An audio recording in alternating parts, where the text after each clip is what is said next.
বিশ্ব স্বাস্থ্য সংস্থা মঙ্গলবার ভারতে H9N2 ভাইরাসের কারণে বার্ড ফ্লুয়ের একটি ঘটনা চিহ্নিত করেছে, যার মধ্যে পশ্চিমবঙ্গে 4 বছরের একটি শিশু রয়েছে। ভারতে মানুষের মধ্যে বার্ড ফ্লুয়ের প্রথম সংক্রমণ 2019 সালে রিপোর্ট করা হয়েছিল। হু বলেছে, ফেব্রুয়ারিতে শ্বাসকষ্টজনিত অসুস্থতা এবং উচ্চ জ্বরের কারণে হাসপাতালে ভর্তি হওয়া শিশুটিকে মাস 3 চিকিৎসার পর ছেড়ে দেওয়া হয়। রোগী পেটের ব্যথার অভিযোগ করেছিল। শিশুটির সংক্রমণের কারণ হিসেবে তার বাড়ি এবং আশপাশের পোল্ট্রির সংস্পর্শকে চিহ্নিত করা হয়েছে। বিশ্ব স্বাস্থ্য সংস্থা এটাও উল্লেখ করেছে যে শিশুটির সংস্পর্শে থাকা অন্য কোনো ব্যক্তির শ্বাসকষ্টজনিত কোনো গুরুতর অসুস্থতার খবর পাওয়া যায়নি।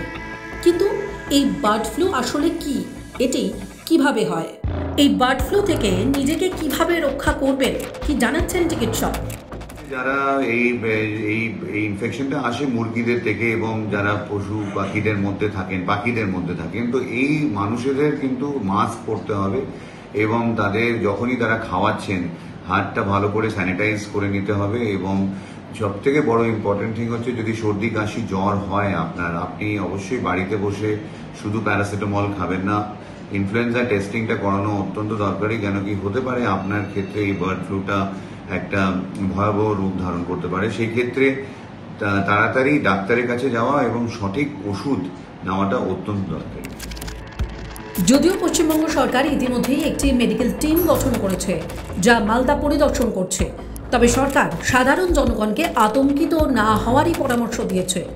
তার কারণ এটি একটি বিচ্ছিন্ন ঘটনা, এমনটাই উল্লেখ করা হয়েছে রিপোর্টে।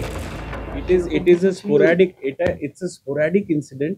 আমরা যখন বলি না যে আউটব্রেক হয়েছে, এই ধরনের এভিয়ান ইনফ্লুয়েঞ্জা হলে আপনারা নিশ্চয়ই খবর কাগজে দেখেছেন যে কোনো একটা মুরগি মারা গেলেই কিন্তু লক্ষ লক্ষ মুরগি আমাদের কালিং করে দিতে হয়। সেগুলো সব স্ট্যান্ডার্ড প্রোটোকল, আর সেগুলো লক্ষণ দেখে এখন এখানে কোনো লক্ষণ নেই।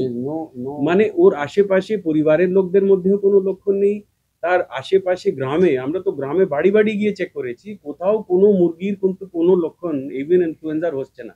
এখন এভিয়ান ইনফ্লুয়েঞ্জার কতগুলো সিমটম মুরগির মধ্যেও তো দেখা যায়, মানে যে আইজ রেডনেস হয়ে যাবে, মুখ থেকে স্যালাইভা পড়তে থাকবে, সেটা যেমন একদিকে কোথাও লক্ষ্য করা যায়নি। স্যাম্পলেও যেটা বললাম, যেটা কি গোল্ডেন টেস্ট আর কি, গোল্ড রুল হচ্ছে যে আমি স্যাম্পল চেক করে দেখে নিলাম, ওই গ্রাম থেকেও গিয়েছে, সব মিলিয়ে যেটা বললাম 1700 কত, মালদা জেলা থেকে কোথাও কোনো এরকম লক্ষণ। টাইমস নাও খবর।